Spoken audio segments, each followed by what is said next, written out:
Gaslighting MAGA, Joe Rogan torched the Trump administration's mishandling of the Epstein files and suggested the president's supporters were misled. He made these comments in a recent episode of The Joe Rogan Experience. Let's take a look. This is one where there's a lot of stuff about, when we thought Trump was going to come in and a lot of things are going to be resolved. Yeah. We're going to drain the swamp. We're going to figure everything out. And when you have this one hardcore line in the sand that everybody had been talking about forever, and then they're trying to gaslight you on that. Meanwhile, Jon Stewart has not passed up an opportunity to go after Trump. Here he is on Monday night, this time mocking the commander-in-chief over the reason he gave for severing ties with Epstein. Let's watch. Wait till you hear what was the Rubicon that Epstein crossed. He hired help, and I said, don't ever do that again. He stole people that work for me. I said, don't ever do that again. He did it again, and I threw him out of the place, persona non grata. I mean, the sex trafficking, I was like, okay.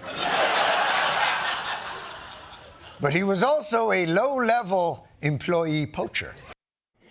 I mean, it's a funny joke, but to be clear and fair to Trump, there is no reporting or nothing to suggest that Trump knew of the sex trafficking when and overlooked that and was only mad about the employee poaching. As funny as that idea is, that is not true. Right, it's a good line, but in fact, to be fair, Trump and Epstein had become estranged before Epstein was ever charged, even the first time around, when there's all the controversy about him being treated surprisingly leniently. Right.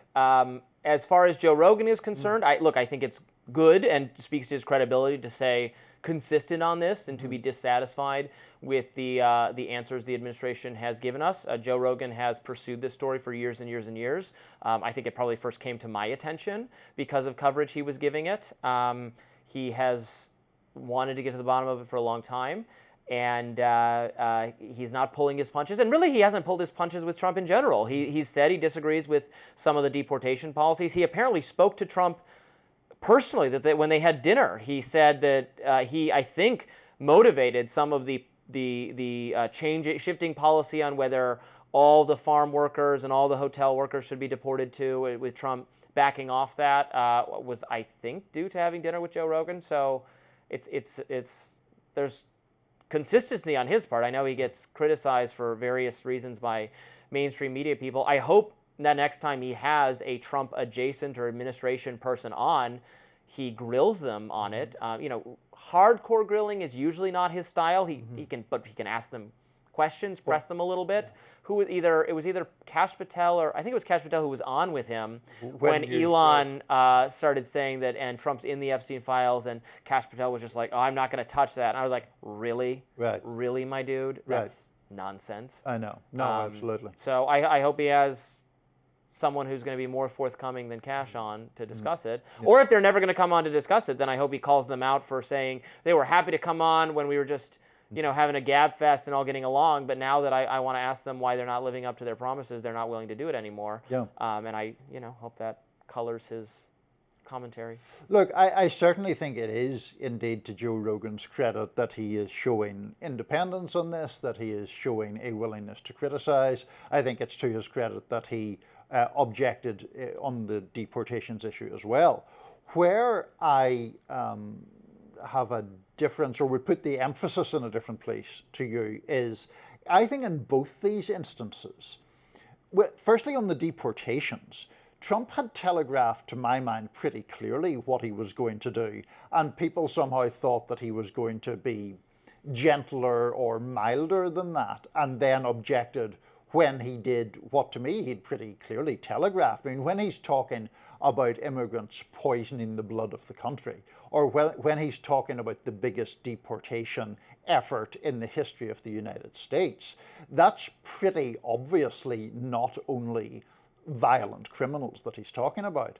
Now, on the Epstein thing, what I found interesting about what Rogan said was the idea, which he obviously did sincerely believe, that Trump was going to come in and drain the swamp or expose secrets or blow the lid off the deep state. I think that a lot of Trump supporters did believe that, and I think they were naive to do so, because I just don't think that's how Donald Trump operates. Donald Trump's entire life has been trying to figure out what is most advantageous to Donald Trump in that moment. And the idea that he was going to come in as this truth teller, even if it cost him, was always ludicrous to my mind. Trump himself never actually made a big issue of the Epstein files, which is worth remembering. When he was asked about it, he said, yeah, I'll release things if I think it should be released. I don't think it's the most important thing ever, and there's probably innocent people's names who are just tangentially involved with Epstein who are in there, and so that one's not as important to me. But yeah, sure, we'll look at it. That was different in tone from other administration officials who were like, yes, we're gonna name names, we're gonna get it out there. This is happening on day one. He never took that attitude, so it's not really a hypocrisy on his. So to your point, I guess people might have been naive if they did think that was going to be his attitude. On the immigration thing, and I don't really want to come across as naive, and actually I didn't vote for Trump or Kamala Harris. I'm a libertarian, independent, third-party voter, so I'm not on the hook. But I guess I wouldn't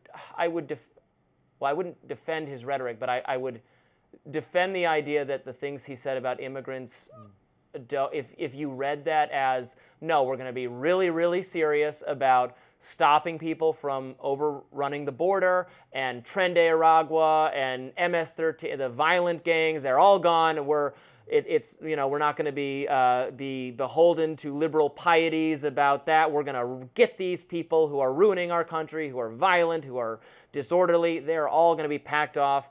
That's different than people who've been here forever and are not engaged in any criminal activity is not covered under that. If you voted for Trump and that's what you thought, I don't think you're a sucker for thinking that.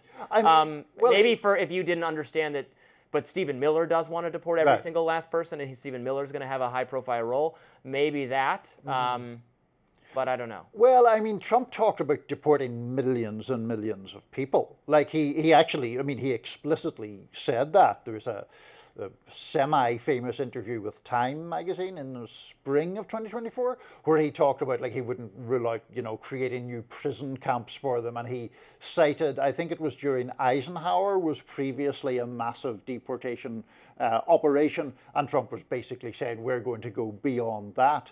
So I just don't think it was ever at all clear that Trump was going to confine his deportation activities to violent criminals.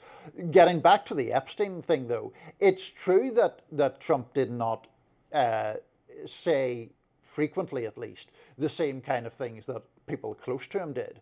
But he certainly didn't distance himself at all. I mean, Don Jr., for example, was somebody who had suggested that the failure to publicize more about Epstein had an obvious nefarious motive. J.D. Vance, back in the days when he was a senator, certainly not vice president, said the same thing. So there was all this sort of stew being cooked up of suspicion, and we're going to come in and clean house. And I don't think there was ever really any likelihood of Trump doing that. I think Trump's idea of cleaning house is getting rid of people who are harmful or injurious or simply oppose Donald Trump. It doesn't come from some position of lofty principle. I guess those people could say that, well, yeah, we were going to publish everything, and then when we took a look at what there was, we saw Trump's name in it, and we decided not to. Well, but we already knew Trump's name in terms of what we know, that they were friendly, and then they had this falling out. We're getting some new details on, kind of, not really, and that it was just more of that, or more of the information that's already been released, and there's not more to get into. Now, maybe that's ridiculous, and no one should believe that. Pam Bondi made it sound like she'd looked at it and there was some new stuff and you were going to get the new stuff and she was going to give it to you in a series of binders that we're going to be revealing, and that was all nonsense. Right. So that still deserves criticism, but that's where we are. Yeah, I mean, I just think that the idea, I mean, there are people who are sincerely disappointed by what Trump has done. I don't dispute that at all. I also don't undercount the idea that in politics, voters generally are very reluctant to face up to the fact that they might have been conned. I just think they were and are by Trump. A new memo from the Trump administration may encourage federal workers to proselytize at work. I'll try to convert Robby to something next.